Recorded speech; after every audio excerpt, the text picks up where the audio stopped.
çalışsın gerek.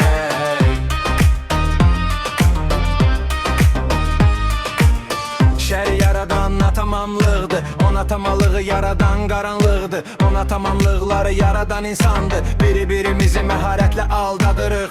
İnsanlıq olmadı həmrəy, çünki biri ağıllı, biri səy.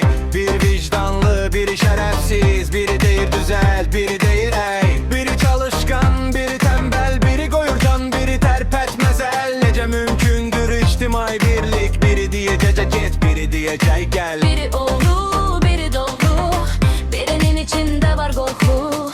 Biri deli, biri delikanlı, biri məsuliyetsiz, biri edir sorgu. İnsanlık olmalıdır həmrəy, biri birine verməlidir çörək. Şərin bitməsi üçün insanlıq birlikdə çalışsın gərək.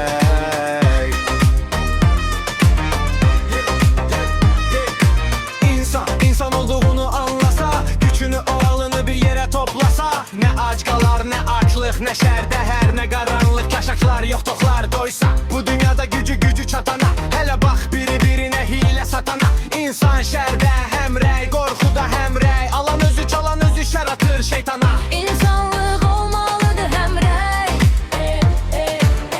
biri birine verməlidir çörək. Şərin bitməsi üçün insanlıq birlikdə çalışsın gərək.